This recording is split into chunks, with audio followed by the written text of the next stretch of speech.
Now, before I got into academia, when I was around the age of many of you in this room, I was working my first job in Washington, D.C., and I got a phone call out of the blue from a recruiter. And the recruiter said, "Come to Silicon Valley, there's lots of excitement here, we'll pay you a lot more money, we'll give you a lot of stock options, we'll feed you breakfast, lunch, and dinner every day. This is a job you should be taking." So 3 weeks later, I left family and friends, and I took the job. I never really reflected on why I was taking the job. And of course, when I got there, there was also some rather bizarre behavior too, because the way that organizations were judging their success was very much about what type of resources they were getting. How much venture capital could they raise? How many new employees would come in each week? How many customers could they get, notwithstanding if even these customers were actually profitable? If any of you remember pets.com, of course, that was the poster child of the dot-com era. So that got me starting to think about some of these behaviors where we're so focused on our lives around chasing resources, because we develop this dependence that we think in order to find success and satisfaction, we need more resources. And we orient all of our energy and all of our efforts to trying to get more resources as opposed to doing more. And oftentimes, that's because we think that is the only pathway to success and satisfaction. So that started getting me thinking, and I've been doing research ever since about, well, what might be an alternative way of doing this? And that led me to the idea of stretching, which is a simple but powerful shift in how we think about resources. Everything from time, money, relationship, connections, knowledge.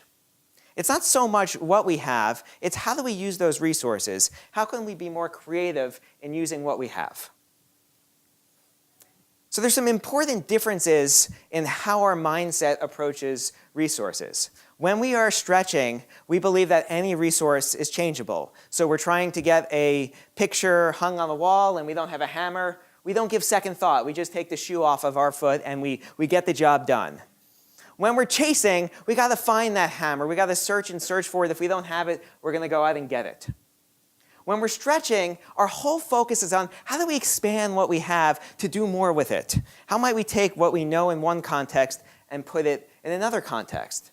As opposed to when we're chasing, it's all about what are we going to do to acquire the next thing? Because unless we acquire that next thing, we can't actually do more. We can't take ourselves to the next level. We can't become happier if we don't have it. And often what's driving this chasing behavior is what psychologists call social comparisons. We look around at our friends, our colleagues, our neighbors, and we see what they have. And we think we need the same in order to find that success and satisfaction. But what's lost in this whole process are the goals that we have. What are the inward goals that we're actually trying to accomplish? For most people, it really isn't just about getting more resources. Those are usually ends. Those are usually means to a certain ends. But we lose sight of what our actual goals are when we're chasing.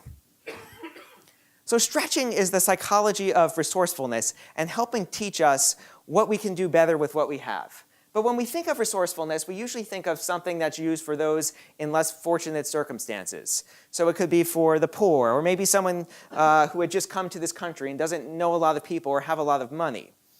Well, my challenge in the book is really about how do we embrace this same psychology of resourcefulness? Because if you look at the history of many successful people who've also found satisfaction in their lives, they started off resourceful. They started off with not a lot. And then the challenge is, how do we maintain this type of mindset as we find ourselves with access to more and more resources? Can we maintain that scrappiness? The same thing with organizations. We have the classic garage startup. But as organizations grow, they want to show their success, so they tend to change the way that they do business.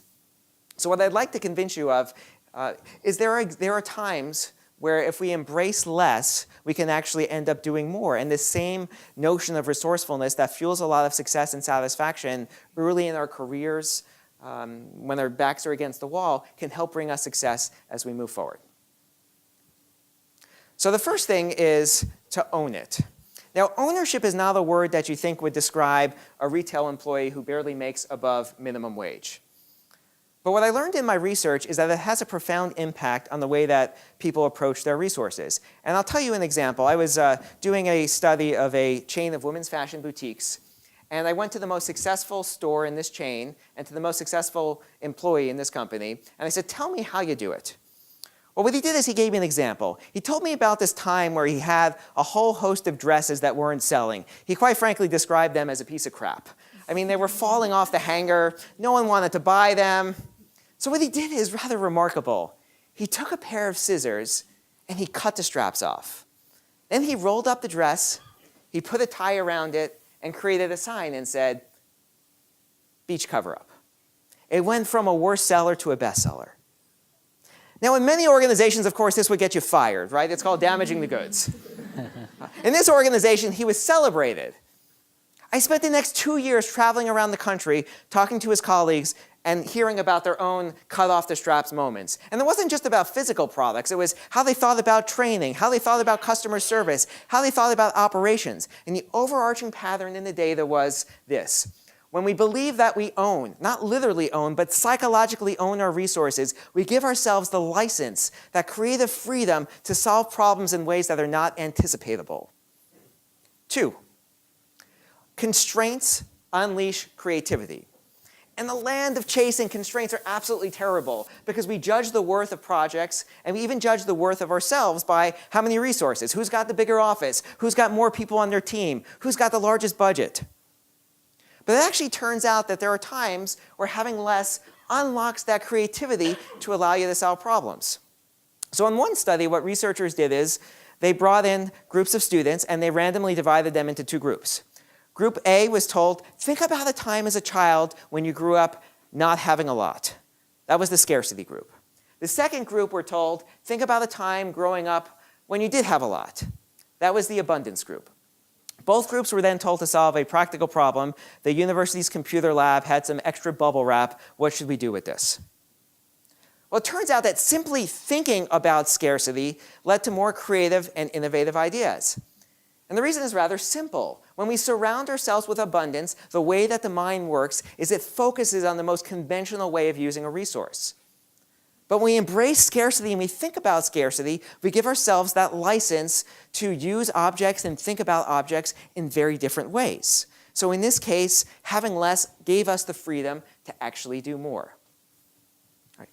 3, outsiders solve problems. And I should probably start with a caveat that I don't mean to diminish expertise. If someone were one of you were to come into my office for office hours and say, Dr. Sonenshein, they need a tooth pulled, I would send you to the dentist and tell you I'm not that type of doctor.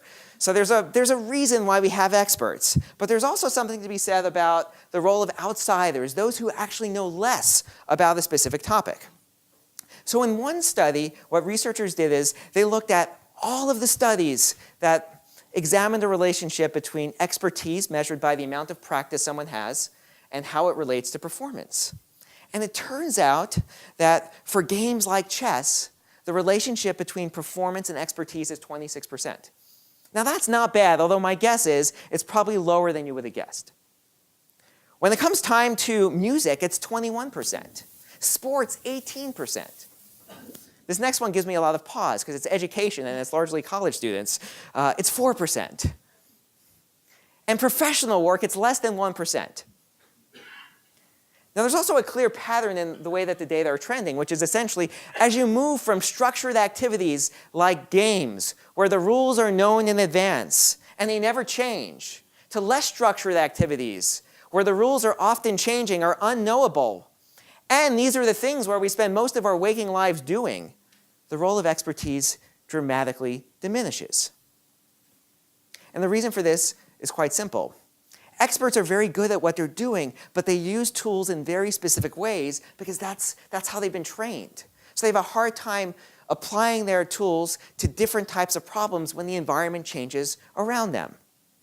This was backed up by some other research that looked at 10 different countries, 166 scientific labs. Researchers wanted to ask a very simple but important question. What is the relationship between what you know about a specific scientific domain and your likelihood to actually solve a problem in that domain? Seems like a straightforward question, and in fact, they found a positive relationship. The more that someone knew about a specific scientific domain, the less likely they were to solve the problem. In other words, biologists were better at solving the chemistry problems than the chemists, and vice versa. 4, success comes from doing, not planning. Now again, there's important times in our lives where we want to plan, but we often overplan, and we trick ourselves into thinking that the reality that's captured in our plans, all of that information, all of that data, is actually true.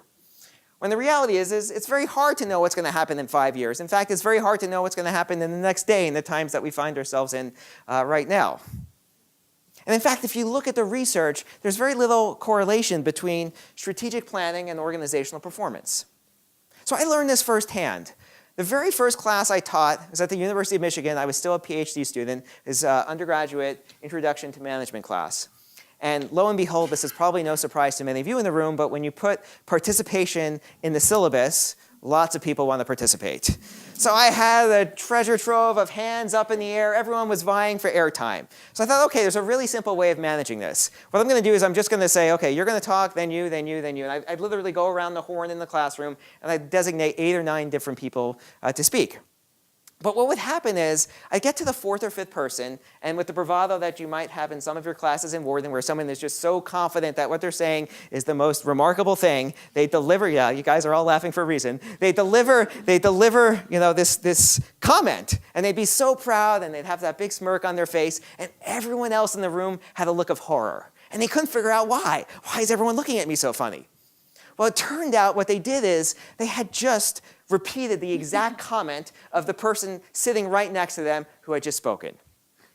So we have a name for this. It's called the next in line effect. And what happens is when we are so focused on preparation, and we have a speaking order, so like I had a speaking order, the mind shuts out as much as 9 seconds before it's our turn to speak, and as much as 9 seconds after it's our turn to speak. And that makes sense because those 9 seconds before, we're planning our performance. We want to get that plan. We want that really clever comment that we actually miss what just unfolded in front of us. And those 9 seconds afterwards, we're thinking, how did I perform? Did I meet the plan? Was it well received? And so we end up not listening. So what I try and do is put some more improvisational activities into my classroom to get people to more spontaneously just start acting and get out of this idea that when we plan everything, we end up with better results. And I think I want to kind of leave you with one story that really captures this. I'm guessing no one in the room knows who this is. Anyone? Be really surprised. You might know his name. His name is Dan Wyden. He's an advertising executive. And one day he had a problem on his hands.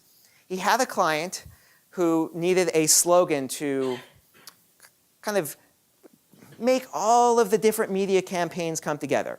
So Dan Wyden, as a kind of resourceful person, he was in this scrappy makeshift office. It was in the basement of a building because he couldn't afford prime real estate. He didn't even have a phone. Back then, there were no cell phones, so he had a pay phone. That was his office phone.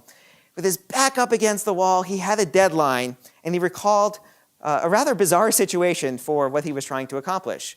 About 10 years before, a man by the name of Gary Gilmore, was not a very nice person, was in the news because he had killed 2 people. Gilmore was a lifelong criminal, not a horrible person. But unlike many people on death row, Gary Gilmore did not wanted to die right away.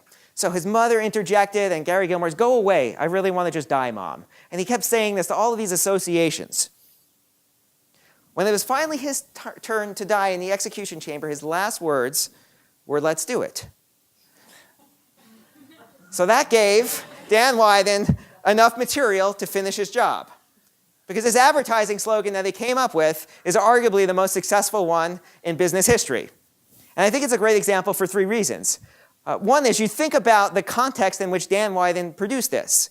Back against the wall, time constraints, came up with this idea. 2, you think about what he repurposed, something that didn't seem valuable at all. I mean, first of all, you won't find this on the Nike homepage, I can tell you that for sure.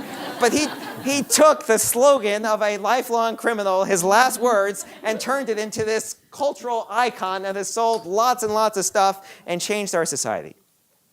Because it's that 3rd part that I really want to emphasize here, because the phrase itself really activates us to start doing things and not to wait for the plan or the ideal resources. Think about how many times you might hear from other people, or you might even say to yourself, if I only had more time or more money or more information or more connections, this is what I could do. When we're stretching, the time to act is right now. So what I'd like to leave you with is just to reflect on those times where you think that you don't have enough. Are there ways that you might be able to better use what you have to stretch those resources and find great success and satisfaction?